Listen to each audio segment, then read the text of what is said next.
Uh, Gary Taubes, are you there? I am here, John. Good to talk to you. Let me just introduce myself, and then you can do the same. My name is John Horgan. I'm a science journalist and an occasional correspondent on science for Blogging Heads TV. And with me today is a really special guest. Gary, go ahead and introduce yourself. I'm Gary Taubes. I'm a science health journalist as well, a correspondent for science, sometime contributed to the New York Times Magazine, and writer of pretty controversial books on nutrition and health. Yeah, before we get to that, Gary, I mean, obviously I wanted to talk to you about your new book, Why We Get Fat, and the big cover story you just had in the New York Times Magazine on sugar. But I want you to give us a little background. When I first met you, which I think was 15 years ago, you were a physics writer. And you've already written a couple of books, I think, on physics by then, which had gotten a lot of attention. You were trained in physics, so just tell us a little bit about that. Okay, I was a physics student at Harvard, and not a very good one. And then my first book, I lived at CERN, the big physics lab outside of Geneva, and I watched a few hundred very smart high-energy physicists discover non-existent elementary particles. And that got me fascinated in this whole question of how hard it is to do science right and how easy it is to get the wrong answer. And after that, when that book came out, Nobel Dreams, I thought my career in physics would be over, writing would be over, because the Nobel Prize winner I was kind of profiling throughout this was quoted in the New York Post calling me an asshole. And I thought, I was 30 years old, I thought that was it. But instead, what happened is all these, researchers, I'd interview them, and they'd say, if you think this guy Carlo Rubio was bad, you should look at so-and-so. So I ended up with a whole train of stories I could write. I ended up doing a book on cold fusion. And after that, I had a similar experience with a physicist. I have a lot of fans in the physics community, and they said, if you think the science of cold fusion is bad, you should look at some of the stuff in public health. And I'm just obsessed with this idea about how to do good science and when it goes off the rail. And I feel like I've been writing about that for, basically every book I've written has been some variation of the same story on pathological science and how it should be done right. Let me just ask you something about that, because you are, I think it's fair to say, an unusually aggressive science journalist. And I just wonder, when you started taking that approach to your journalism, when you decided that you could really pass judgment on these people who are experts in their field, even titans and Nobel laureates like Carlo Rubio, did you go into science journalism with that in mind, or was that something that you developed over time? Well, I went into science journalism wanting to be an investigative reporter. Mm-hmm. I just couldn't get a job with the newspaper at the time since I had no newspaper background. While I was at CERN doing this book, I was living with these physicists, and they were reporting that they had discovered these new particles, supersymmetric particles, supposedly the biggest breakthrough in physics in 40-odd years. And instead, what I was hearing from other physicists on the experiment, the really hardcore experimentalists, the people who had built the equipment and knew how it could fool them and had much less faith in it than the people who had come just to do the analysis, I was hearing from them all the problems with the physics, with the experiment, the kind of artifacts that could lead to the spurious signal like they saw. So right at the beginning in that book, I was seeing that a Nobel laureate could be presenting something in a conference that nobody in his experiment actually believed to be true. And then I got to travel around talking to other physicists about these results. I remember interviewing Leon Lederman, who was then head of Fermilab in Batavia, Illinois, and he said to me that he liked to go around the laboratory at night and talk to the graduate students because they hadn't learned how to lie yet. Oh, and, that's great. It was like a trenches learning experience in how to do science and how science is spun. And then when I got into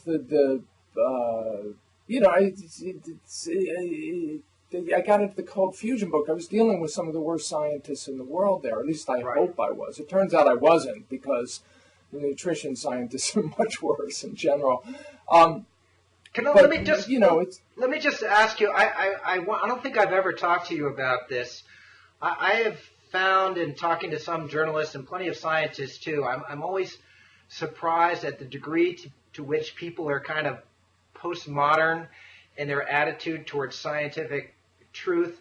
And I wonder if, so you're obviously talking about the shakiness of some scientific claims, and you see, how some of these claims are constructed and how they're put together in the kitchen before they're presented to the public. Are you in any way a postmodernist? Or are you really just saying that good science is very, very difficult, but it's still possible? Yeah, I'm a huge fan of science, and I think good science is probably one of the hardest things to do in the world. The key is all the easy things have been discovered. So you're always working on the edge of what your equipment, your apparatus, your software programs can discern, and you're going to make more mistakes than anything. I mean, good science is full of mistakes, but eventually truths, emerge and they stick around, and they are true forever. When I was doing the cold fusion book, the claims that the cold fusion research were making required a well-tested body of nuclear physics to be wrong. Physics that nuclear weapons depend on, it's nuclear physics. You could believe it. You could believe all of it. It's not going away. It's not a truth that's discerning. But at the edges of all these bodies of knowledge, at the frontiers, are the things that you can't see clearly, the things that your equipment can't deal with. Like right now in Geneva at CERN, they're trying to discover the Higgs boson supersymmetric particles. They have a new accelerator running. They don't know what their detectors are really capable of yet. They haven't calibrated.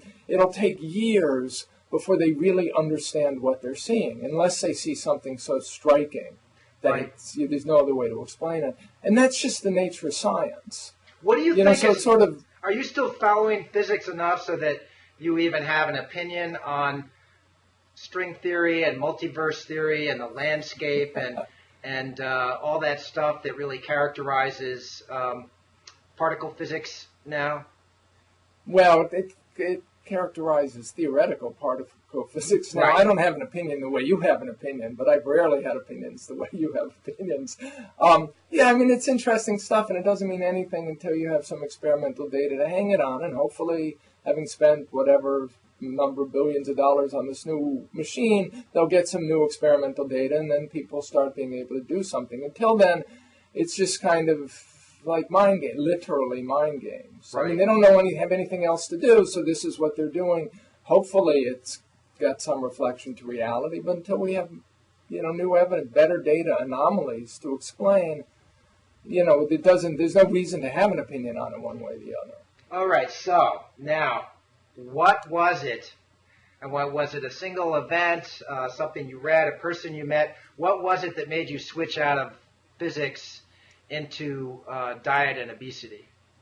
Well, as I said, originally my physics friends said you got to write about public health. They were most interested in this idea that's still around, that electromagnetic fields cause cancer. That was based on this whole idea of observational epidemiology. You try to measure the exposure that people have to electromagnetic fields, and then you look to see if people are more exposed, have more diseases, and people are less exposed. And the problem is people are more exposed are probably going to be poorer because they have to live closer to power lines, and if they're poorer, they're probably less educated, they probably have poor doctors, they probably eat poor quality foods. There are all kinds of reasons why they might have more diseases anyway, and you try to make sense of that. And when I looked at that, I realized that all of the rigorous, meticulous research, techniques that went into doing good experimental science were sort of thrown out in observational epidemiology because it was too hard to do them. Mm-hmm. And so it was a pseudoscience, in effect. I started looking at that. I did a story for Science on epidemiology that's still sort of famous or infamous in the field. When was that? And that got me, That was called Epidemiology Reaches Its Limits back in 1994. 94. All right, because I was going to ask whether you got into this because of those notorious articles by Paul Brodeur in the New Yorker, which I think were, I don't know, mid-'80s or so, linking... yeah, they were in the... When I did the electromagnetic field piece, I did a piece for the Atlantic, and I talked about those notorious Brodeur articles. Mm-hmm. And yeah, I mean, it was fascinating because there was a very smart guy who just got, I don't know, seduced by the dark side. He saw conspiracies everywhere, having dealt with conspiracies in his asbestos reporting. Mm-hmm. And suddenly, and this is a common problem, so like I see bad science everywhere. That's what people accuse me of, and Brodeur saw conspiracies everywhere. So I addressed those articles in the Atlantic, and if he hadn't done them, there never would have really been a controversy to write about. So it was power of the press in that case, and the New Yorker particularly, in causing a controversy that the physics community then had to deal with, and it's still being dealt with today. Yeah, with cell phones, I noticed that actually in the same issue of the New York Times in which your article on sugar appeared, there was what I thought was a great article on cancer and cell phone radiation by the cancer writer who works at Sloan Kettering. I forget it. He's got an Indian name, which I can't recall. Yeah, Mukherjee. Yes. I think he's at Columbia, not Sloan Kettering. Okay. And he wrote The Emperor of All Maladies. I skimmed that article. I thought it was pretty good. I was a little worried but he did a good job with it. He's just obviously an extremely talented, beautiful writer. All right, so diet. So you got into epidemiology. So I get into epidemiology. Yeah, I'm living in L.A. I'm writing. I'm a freelance writer. On occasions, I have to get a paycheck.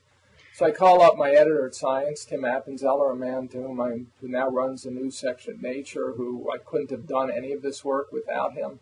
And I say to Tim, I need, what do you got? What's a story I could turn over quickly? And he says, well, this new study just came out on diet and hypertension, the DASH diet. It's a low-fat, low-calorie diet that reduces low fructose, by the way, that reduces hypertension. And I start calling people about it, and I interview this woman, the former president of the American Heart Association, who tells me that she can't talk about this study because she'll lose her funding. Okay? Uh-huh. And now this is, 1998 maybe, the United States. It's not Lysenko's Soviet Union. Who says something like that? And then I call this guy, one of the big names in the field who's been pushing salt restriction for hypertension for a decade. I don't know anything about this guy. All I know is I'm writing about this dietary approach to stopping hypertension. That's what DASH stands for. And I get on the phone with him, and he says, there's no controversy over salt. Actually, it's weird. This guy sounds exactly like Walter Matthau. So when you're interviewing him, it's actually hard not to imagine that Walter Matthau's not on the other side of the line making fun of you. But he just keeps ranting about the fact that there's no controversy over salt. And I wasn't writing about salt, or at least I didn't think I was. I was writing about this diet. So when I put the phone down, I called up Tim at Science. I said, look, I had this one former president of the American Heart Association tell me she'd lose her funding if she talked about this story. And then I had this other guy ranting about the lack of a controversy over salt. There must be a controversy about salt and hypertension, right? Otherwise, they wouldn't have said these things. Right. So I did this one-page story, and then I spent a year reporting, looking at the data supporting the idea that salt causes hypertension, and it was just all over the place, ambiguous as could be. And there were people involved, like the fellow at Northwestern University, who would just throw out any time he got he would actually publish negative papers. He did a study once on school children, and you measure how much sodium they're excreting in their urine, which is a measure of how much sodium they're consuming, and you compare it to their blood pressure, and he got no effect whatsoever. And then he says, but other studies did this, similar things, and he quotes like a study of Mexican Indians living in the highlands of Mexico, and he quotes a study of some people living in a research station in Antarctica, and he says, and because those studies found an effect between salt and hypertension, I'm going to assume this result was positive, and I'm going to publish it as a positive paper. He says this in the paper. Jesus. You couldn't imagine a worse science being done. Because how would you ever learn anything if every time you got a result counter to what other people had got, you said it must be wrong, I'm just going to claim that I got the opposite result. So in other words, the further you got into the field, the more you realized that people were all in thrall to these various assumptions, and they really couldn't question them in some cases because it would actually be damaging to their career? I don't know. I mean, in this case, I honestly don't know what was motivating this guy to be such a terrible scientist. Okay? I mean, I think he believed it. I think, and on some subconscious level it's about the career, because he had become a big deal by virtue of believing it. He had actually inherited the theory of another researcher who had been at Brookhaven, a guy named Lewis Dahl. And Dahl had passed away, and this guy at Northwestern had taken up the flag of sodium restriction. Mm-hmm. And, if he hadn't existed, then this research wouldn't have gone anywhere. But by publishing his papers also as positive results, he'd get more funding. The National Heart, Lung, and Blood Institute would only fund people who got positive results. But so the whole field was... Why were they so committed to this particular paradigm? Because hypertension was a problem. These people hadn't a clue how to do science. They're medical doctors. They're like plumbers on some level. I mean, they know that they have the lingo of science. I mean, listen, there's nothing better in the world than a good plumber. And my father, every time plumbers came to fix our house, used to say, I should have gone into plumbing. I just paid out $200 an hour to this guy. But no, Gary, you said it. Doctors are like plumbers. You can't take it back. Okay, go ahead. I'm not taking it. But, I mean, it's literally, they're not taught how to do science. It's a different skill. It's a different way of thinking. When they're diagnosing a patient, they're technically doing science. They're doing, like, inductive reasoning. But when they're doing, the rest of the time, they're taught to be doctors. They're taught to trust to memorize facts and trust what they're being taught in medical school is correct. Mm-hmm. They're not taught to be skeptical. And they just don't, they really have there's a fundamental lack of understanding about how to do science. And the people who become, run the institutes, who become the bureaucrats, were probably there was some selection mechanism that these were the ones who didn't do, were even worse at doing research. Right. So, I don't know, one of my great regrets is I didn't have the chance to do an investigative article on the former head of the National Heart, Lung, and Blood Institute, Claude L'Enfant, before he retired.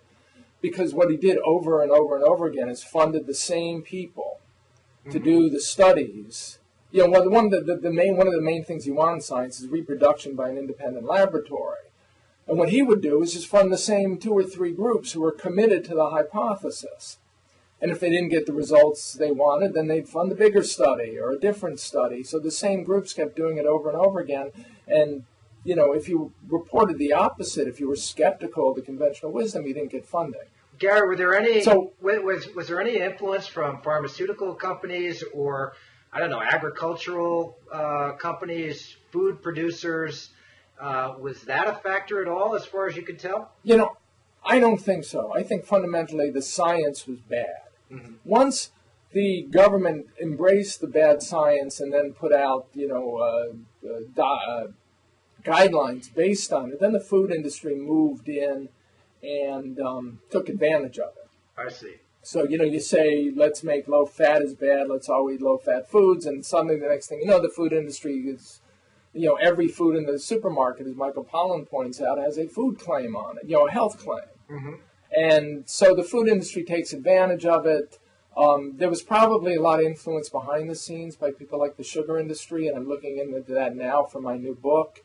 And I have great help from a woman in Denver who's done a lot of this research, so I don't want to take credit for it. So there was influence behind the scenes, but basically it was just bad science. And then the government gets involved, so Congress gets involved, and the NIH is now spending they're spending a lot of money doing these experiments. Mm-hmm. And the way the government thinks is if we're going to give you money to test a hypothesis, that hypothesis better be true, right? Because that's how we get return on our investment. So if your hypothesis is that dietary fat causes heart disease, then the NIH spends $150 million or $250 million on a couple of experiments, as they did, trying to confirm this hypothesis. The only way that Congress thinks you've done your job is if you do confirm it. Yeah. So if you come back and say, okay, thank you, we spent $250 million, it doesn't seem to be right, now we can move on to something else, everyone thinks, oh, well, you just wasted our money, right? They don't understand that getting negative results in science are as important or more important than getting, positive results. So that's kind of what happened.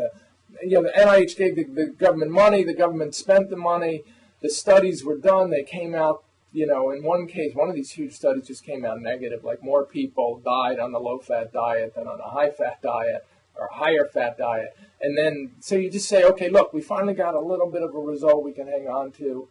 And then these people believe it. God told them the truth somewhere along the way, so they don't have to worry about it.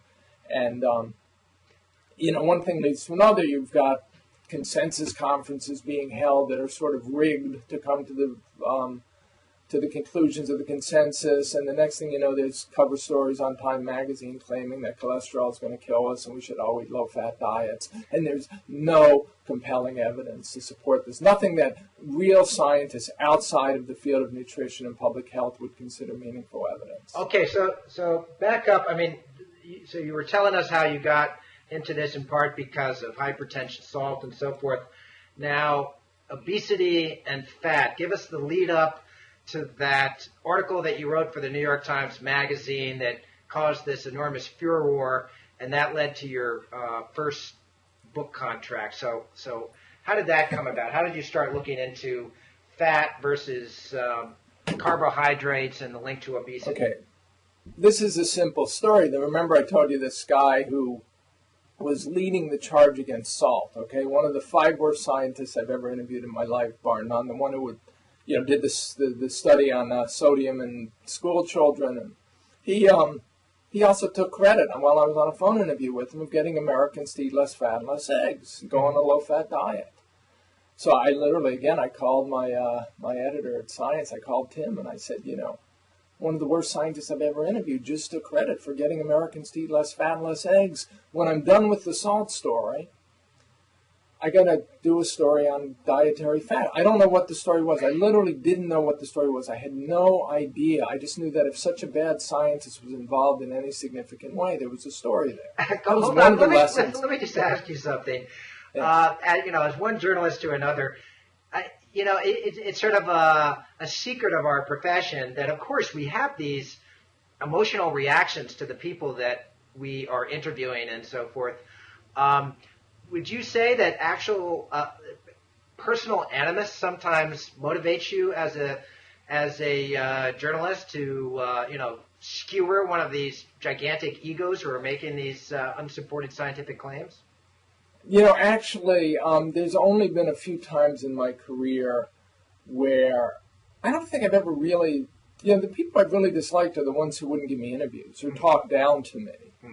And in those cases, usually I didn't have enough information. So no. When I say he was a bad scientist, I mean he was a bad scientist. I didn't neither like him nor dislike him. I found his science to be abhorrent. Yeah. Okay. And that's a kind of judgment. Like I was thinking, when you read movie reviewers, you take their judgment on what's a good movie and what's a bad movie. Like A.O. Scott, Manola Dargis in the New York Times.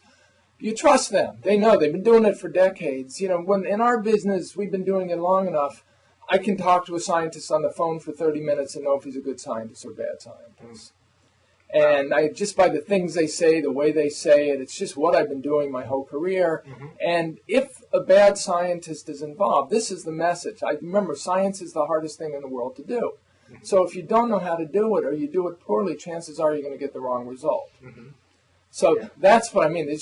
I knew there was a story in this case. Okay, so I didn't know what it was. Yeah, so all right. And by the way, anytime I've been tempted to get angry, one of the reasons I like writing for Knopf, my publisher, is because anytime my animus does come out, my editor takes it out immediately. Because he says you're going to destroy your point, nobody's going to try. And I did that. One of the pieces we didn't talk about was this infamous story I did on prions and Stan Prusner, now a Nobel Prize winner, back in 1987 for discovery. Yes, I totally forgot about that.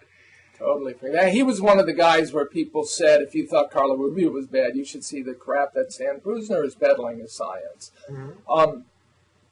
He went on to win the Nobel Prize. I mean, today I will go to my grave being one of these people if the prion, if the agent of these mad cow disease and cruel, these encephalopathies doesn't have a nucleic acid in it, which is what the fundamental claim of the prion theory is. If that turns out to be the case, I'm just on the wrong side of the paradigm. I'll go to my grave because Prusner was a bad scientist, and I don't believe nature is kind enough to allow bad scientists to get the right answer.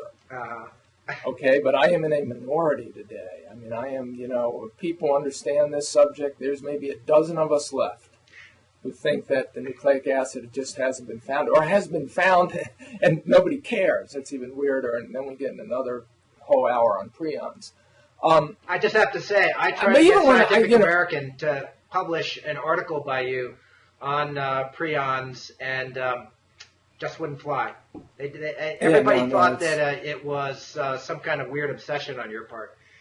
Well, that's the problem is it's when, like people think that the whole obesity thing is a weird obsession on my part. Once you conclude something contrary to the conventional wisdom on an important subject, or a subject you consider important, it appears to be an obsession because you can't let it go, right? You can't just say, oh, well, maybe I'm wrong. I'm wrong. I don't care. I'm moving on. Who cares? And so I'm fascinated by the subject.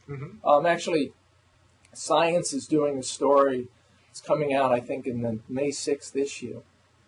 So the reporter told me, on one of the researchers in the field who still claims that the prion hypothesis is nonsense. She's been claiming it for 30 years. And lately she's been publishing papers saying, look, I found the nucleic acid. Here it is. And nobody cares. Right. And one of the hardest things in science is to tell the difference between somebody who's, correct in that situation and when you're in that situation, you appear to be obsessed and crazy because you keep saying, look at me, look at what I've got, look at what I know that you don't know, look at, and it's like a whistleblower. Whistleblowers always appear to be paranoid because they've been making these charges against whatever institution. The institution's been ignoring them, right, or not dealing with it correctly. So when you go into a fraud case or whistleblowing case to report it, again, inevitably, the whistleblowers seem to be paranoid and angry and a little delusional, but often they become that. That's right. Because they've been right for 10 years and nobody's been listening to them, and that's the hard. Were they crazy to begin with when they made these claims? Well, or were they made crazy? You're fortunate, Gary, that you've escaped that fate and now have become the go-to expert on why we get fat. All right, so now give us that story because we're already about at the halfway point. Give us the story of that story is I have to have a sip of coffee first. Okay, I have to have a sip of water.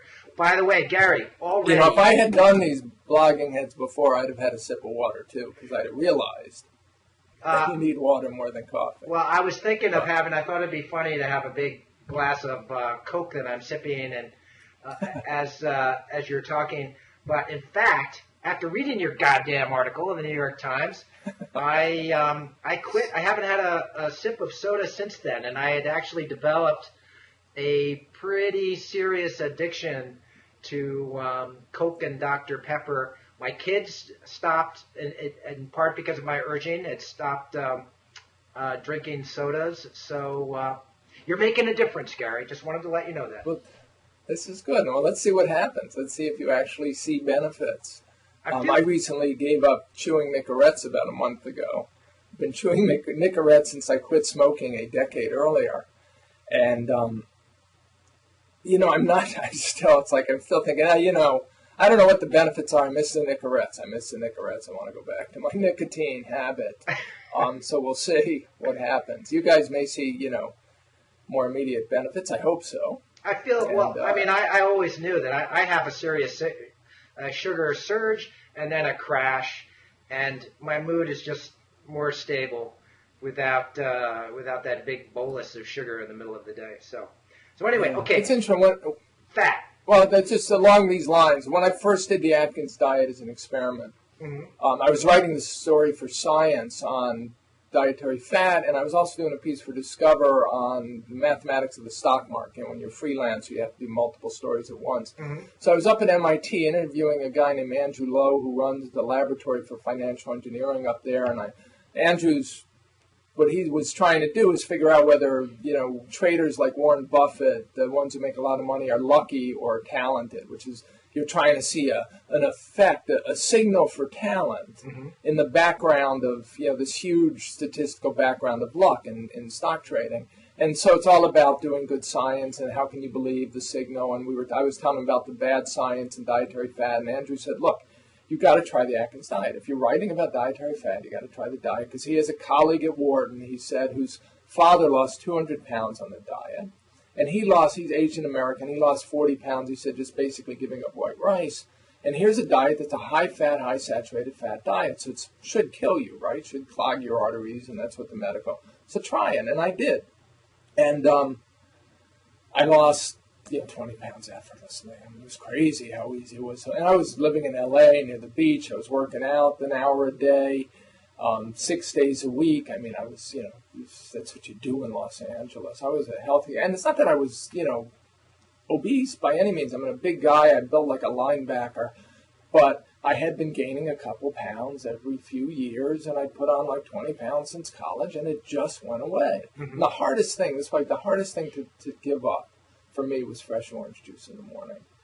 And I always thought that orange juice was like God's way of getting the taste of the night out of your mouth. Yeah. And when I went on the diet, I realized it was all about the sugar rush. It was all about, for some reason in the morning, your body wants that bolus of sugar.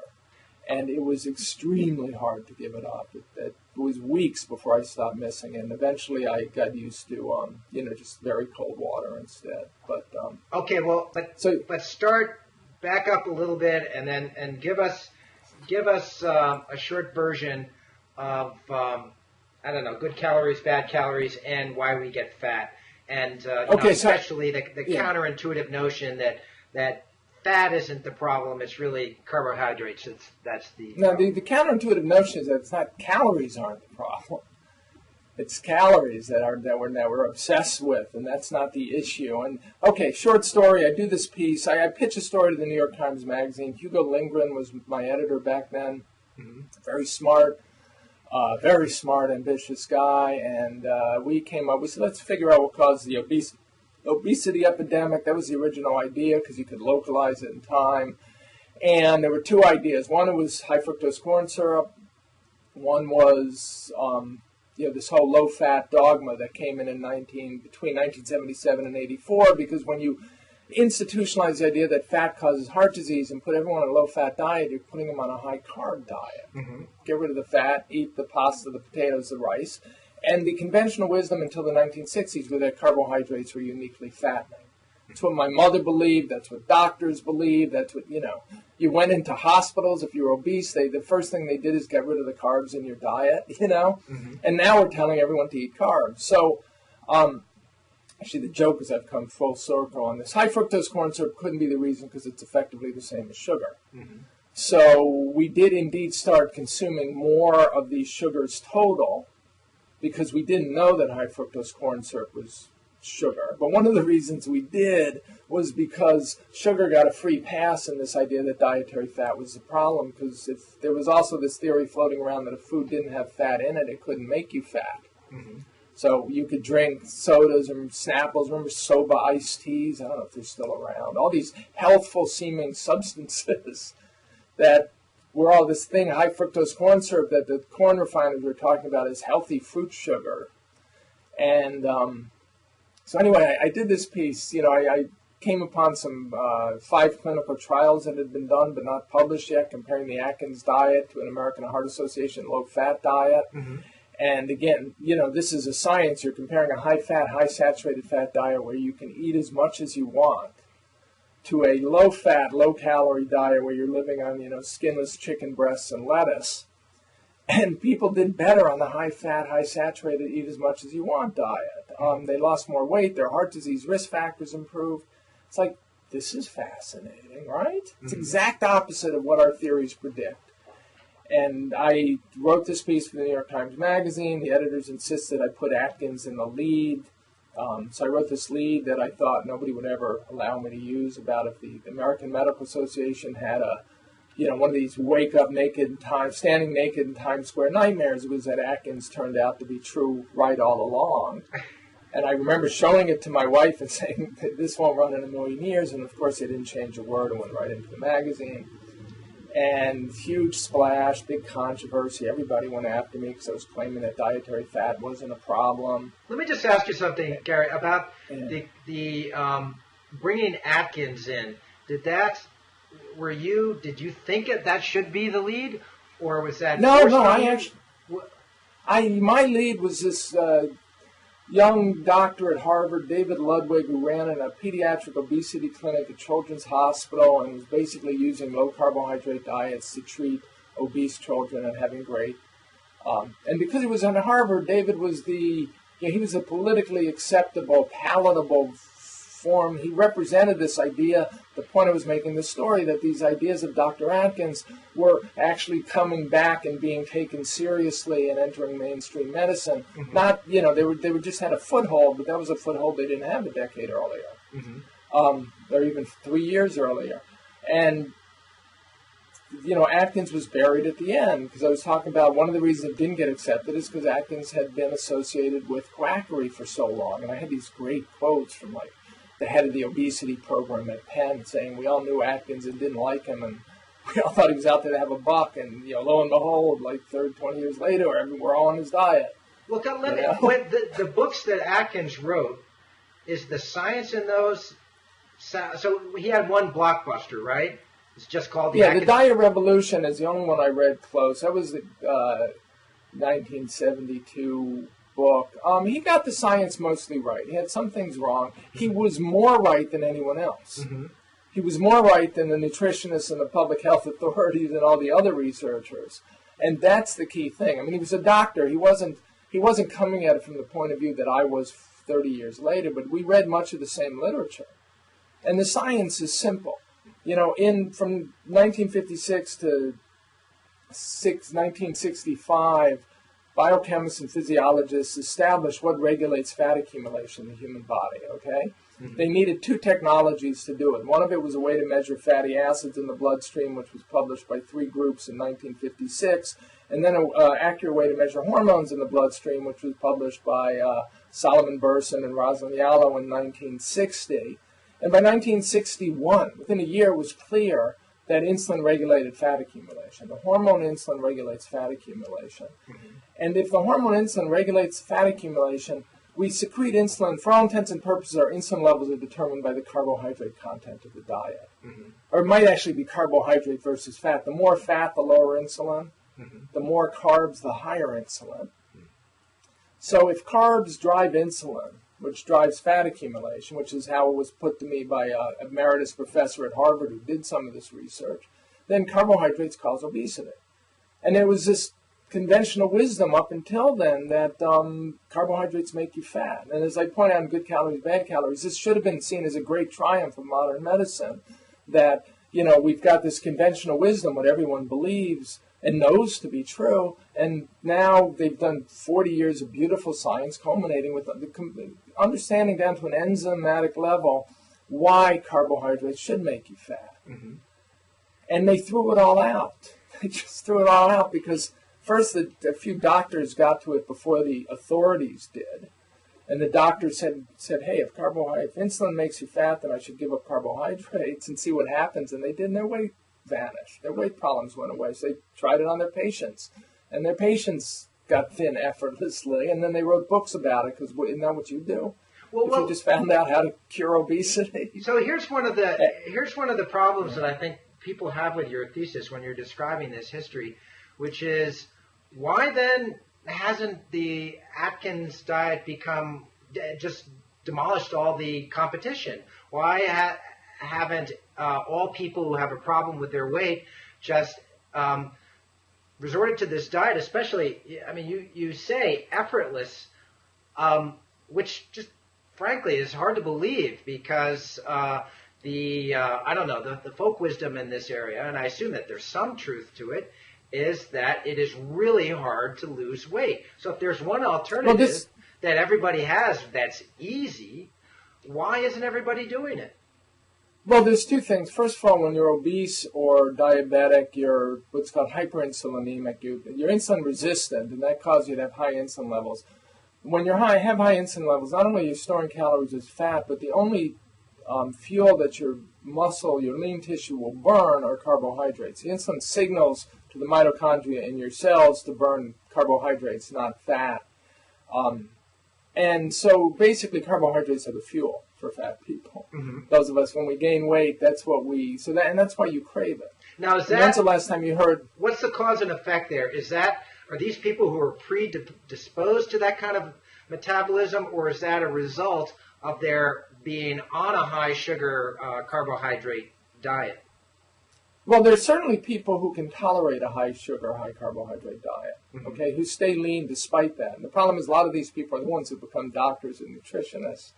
And then they say, oh, we should all eat exactly the way they do, like Mehmet Oz. We should all eat exactly like he does. He's a thin guy. He's never had a weight problem in his life. So it's hard to discern if these foods didn't exist in the environment. This, phenotypes are triggered by the environment. Mm-hmm. So the way I would put it is we live in a high carbohydrate, high refined, high sugar environment. And some people, their phenotype in this environment is, weight gain, obesity, and overweight. Other people, it isn't. Mm-hmm. And so the problem is convincing the people who it is that if they didn't live in a carb-rich environment, they wouldn't be overweight. Mm-hmm. Why this diet? This is the thing I was just going to explain. The diet came in, originally in 1920.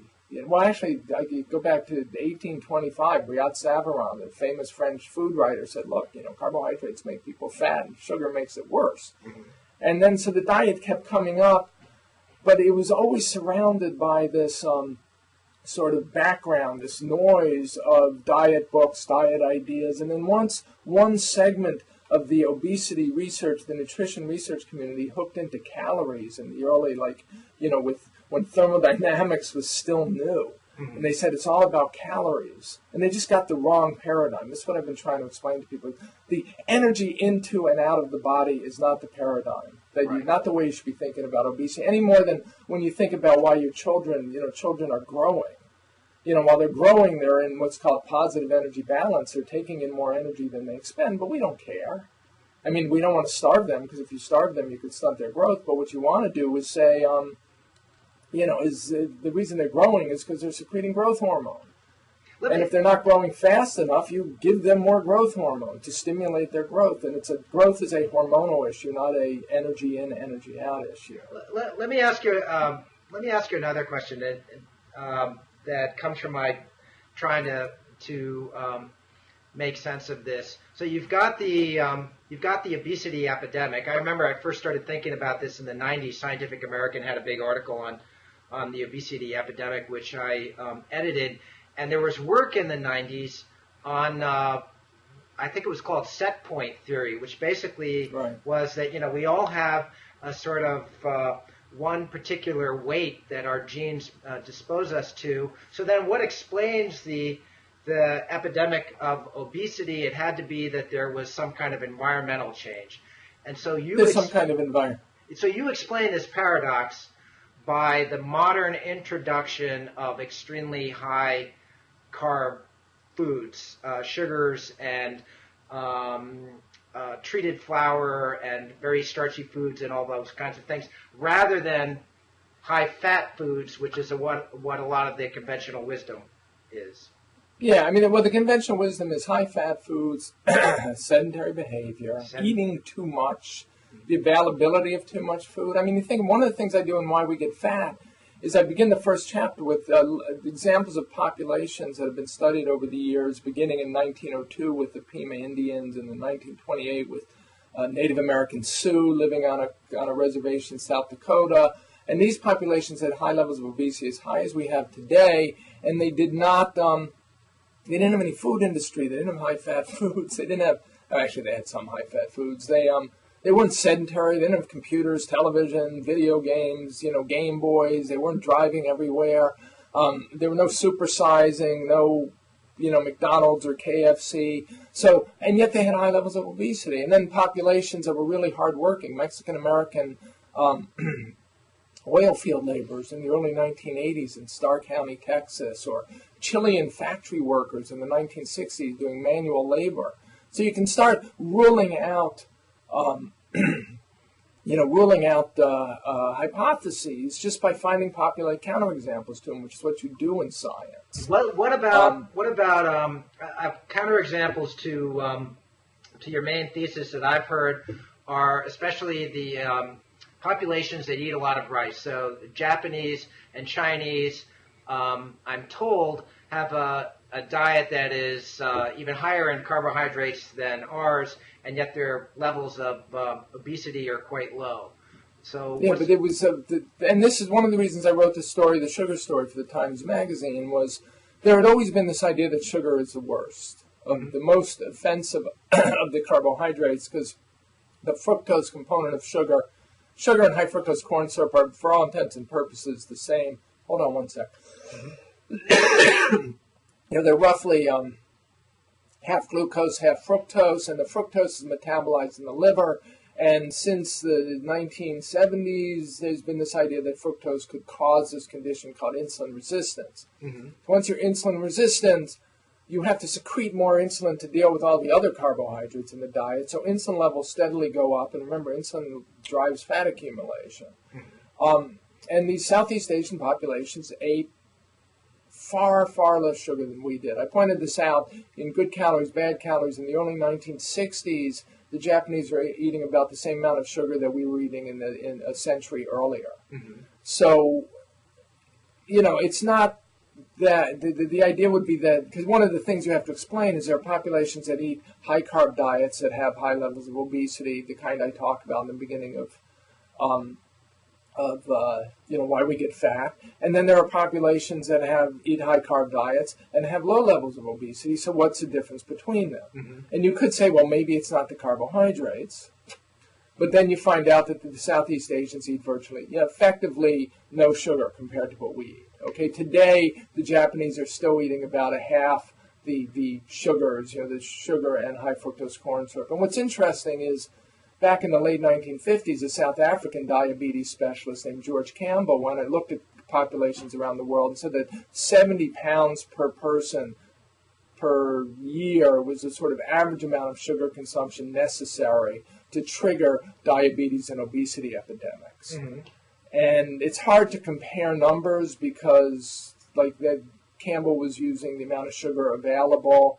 What we use today, like what I use in the New York Times Magazine, with the amount of sugar available minus losses for, minus the amount that's burned up in processing or that's thrown out. But the point is, we're well above the 70-pound number. We've been well above it for over 100 years.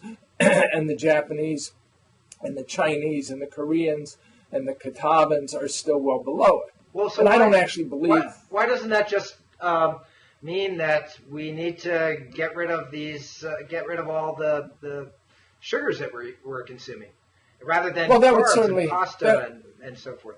That would certainly help, but then you have other evidence showing, first of all, the world is full of obese and diabetic people who were smart enough to give up sweets, even though the American Diabetes Association, other diabetic associations were telling them, fine, go ahead and eat them, just take your insulin.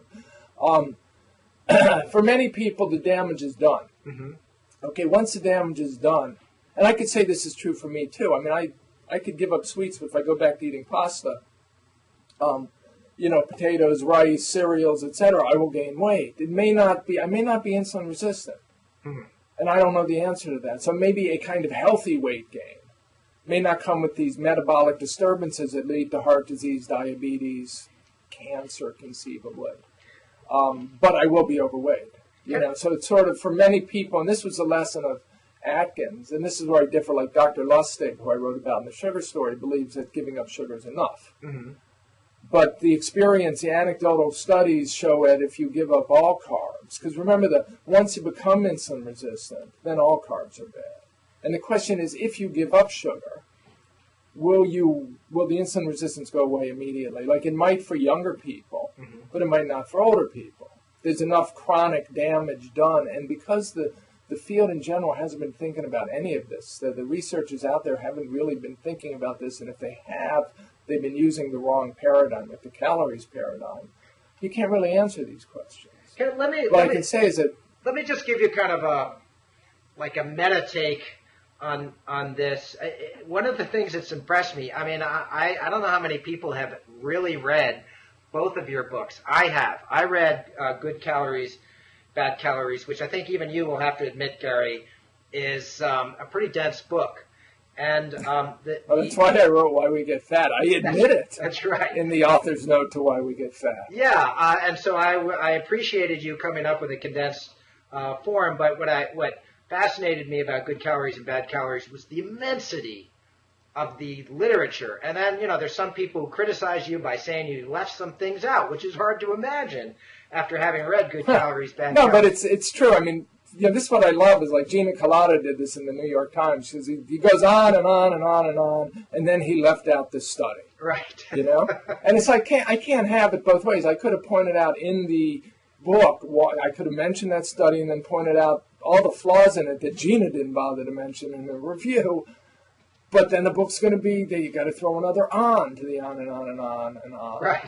So it's sort of, on some level, you always select out your data. That's what you go through and you say, these studies are meaningful and these studies aren't, and I don't have time to explain why they're not. Well, here's but if I'm going... Here, let me just give you the sort of, I mean, like you, I'm a skeptic, and so here I am looking at this kind of magnum opus of fellow journalists whose work I really respect, and obviously I'm just blown away by the amount of research you have done.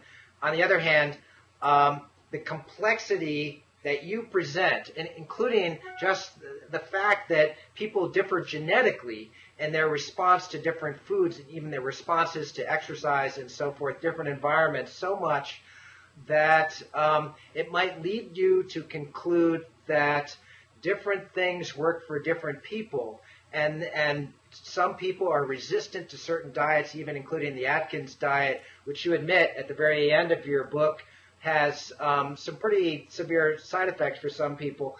So we're kind of left with a situation, it strikes me as being somewhat similar to psychiatry, where you have, an anxiety disorder. No. Don't ever compare this to psychiatry. I'm sorry. Why not?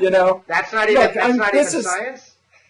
The reason why I call the book Why We Get Fat, okay? I'm talking about what literally makes people fat. After they've been fat, and especially really obese people have been obese for decades. Mm-hmm. I mean, cigarettes are the metaphor I keep coming back to. 90% of smokers don't get lung cancer. Something like 80-90% don't get lung cancer, mm-hmm. Okay? So that's not reason to conclude that cigarettes don't cause lung cancer because some people don't get it. And of the people who get lung cancer, about 90% get it because they smoked. We know that. Mm-hmm. Okay, but some people get it for other reasons, and it's not secondhand smoke, and we don't fully understand that. But that doesn't mean that cigarettes don't cause lung cancer. Right. The argument I'm making is that the quality and quantity of the carbohydrates here's a third part. When you quit smoking, it still takes 20 years for your risk of getting lung cancer to go back to what it was if you had never smoked. Mm-hmm. And for some people, maybe it never goes back because these are statistics. They're not, hard and fast facts.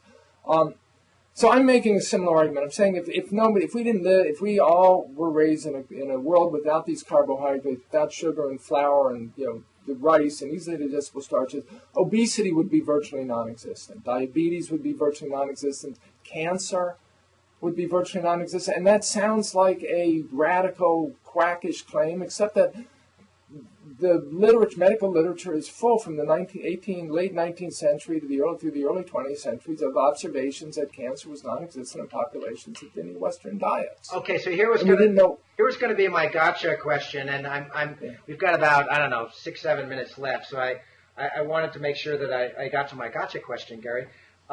You wrote a wonderful article back in it was your big piece on epidemiology for the New York Times magazine.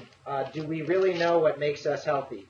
2007. Right. I give that to all my students as a model of good journalism and also as a kind of primer on skepticism toward scientific claims, especially the kinds of claims that really matter to us about our health, medicine, and so forth. And, the takeaway message you have at the end of this article, which is looking at estrogen and heart disease and cancer and all these sorts of things, is that we should be really skeptical because it is so damn hard to do good epidemiology because there are so many confounding factors. That certainly is true in the realm of diet.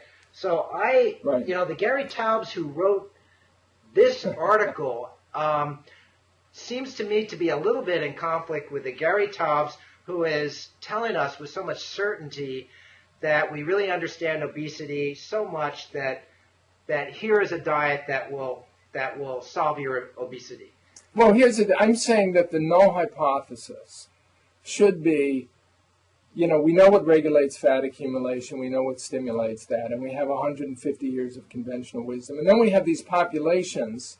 There's a consistent story I can tell. It was a quote I got out of Steve Hall, article from Peter Medawar about good science being a story you tell. I can tell a consistent story from the 19th century through the latest science today, or 2 days ago, a researcher at Mount Sinai sent me a paper he did showing that he could cure diabetic nephropathy, that's diabetic kidney damage in mice by putting them on the equivalent of an Atkins diet. Mm-hmm. The Atkins diet is supposed to cause kidney damage. Here's a guy, and we don't care about rodent studies. I said, can you do it in people? Because these are rodents. Who cares? But you can tell a consistent story, so much so that it should be the null hypothesis. It should be what we believe until remarkable evidence comes along and refutes it. Okay. The difference here, like yesterday, I was talking to a Canadian journalist who said, give me 3 things you believe for sure based on your research. And I thought about it. I said, there's something I believe for sure based on my experience, which is I can eat as much food as I want. If I don't eat carbs, I won't gain weight. Okay? Because that's my personal experience. And, what can happen here, people can go on this diet. They can give up carbohydrates. It's not a diet. It's just you don't eat the foods that I'm saying make you fat.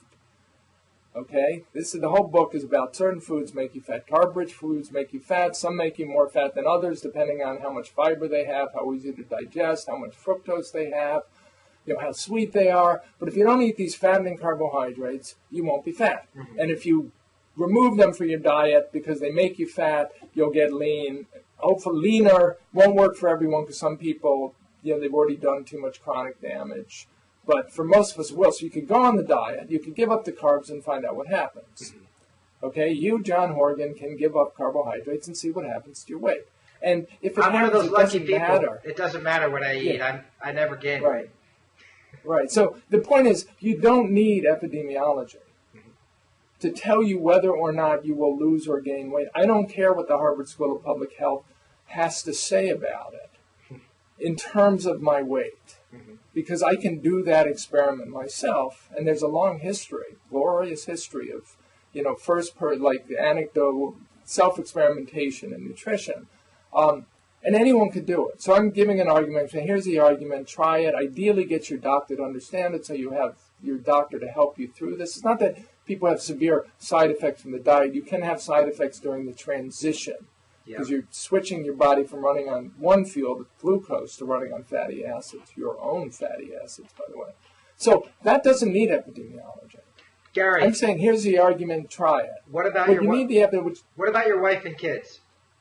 Well, wait, no, let me answer the question. Okay. Where it gets uncertain is it going to shorten or lengthen your life? Mm-hmm. Okay? Are you going to live longer from doing it, or are you going to drop dead tomorrow? Like, am I going to drop dead tomorrow because I'm living on bacon and sausage and eggs and meat and all these things that are supposed to give me colon cancer? And there you need randomized controlled trials. Mm-hmm.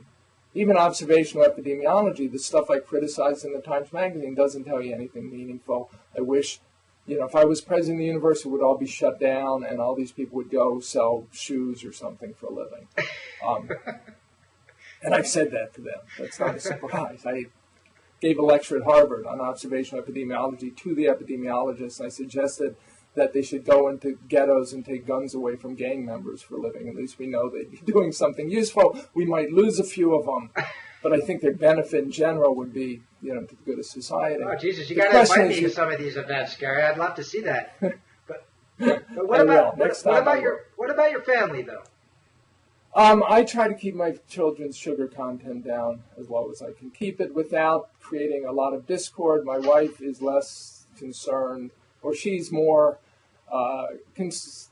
she lives in the real world with the kids at school, at play dates, at parties, and so she's a little more lax. And like I said, marital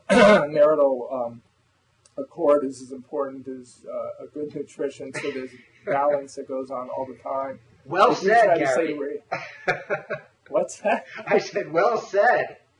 Thank you. I try to, this is something, again, I'll give credit to Michael Pollan. My version of this is if a food makes a health claim, look how much sugar is on it. Right. That's why I keep saying it. Just look at, I don't care if it's bioactive kefir, that's going to improve their gut biota and make sure that their hair grows thicker. If it makes a health claim, look how much sugar is in there, because usually it's a lot, with the exception of Cheerios. And I let my kids have Cheerios. So that's it. And then we try to give them, I try to get them to eat, I have red meat and, things that I think are healthy. And I buy them from, at butchers that only use, meat from farms that raise their animals humanely, if such a thing is possible, because there are legitimate ethical issues that I accept about meat eating, but that I can't go as far as my vegetarian and vegan friends can. I wish I could, but I can't. I'm glad you brought that up. I was going to ask you. My girlfriend is very vegetarian, and that's one thing that horrifies her about the Atkins diet is really the ethical issue of having a diet that is so reliant on. Although remember, it's not. Don't think. You can't get rid of this Atkins cloud that hangs over it. And I give this man a lot of credit, and I don't run from him because I think he deserves credit. But the fundamental thing is that some carbohydrate-rich foods are fattening. Mm-hmm. So any diet can be improved. One of my favorite people in the world now is a vegan physician in North Carolina who wrote me a letter saying, I consider myself open-minded. I read the Gina Colada review of Good Calories, Bad Calories. I bought your book assuming that I would find it nonsense. And much to my dismay, I find your arguments compelling. And he gave up, he stopped eating sweets and gave up refined carbs and cut down on the starchy, easy to digest starches, added eggs back to his diet, lost 20 pounds, his cholesterol profile got much better. Mm-hmm. He's still a vegan except for the eggs, so he's still whatever you would call it, and, Yeah. This is what you can do. I'm just saying some foods are inherently fattening. Some foods can be demonized, which Michelle Obama doesn't want to do. But they can, and they perhaps should be. And it doesn't matter. You don't have to eat the way I eat.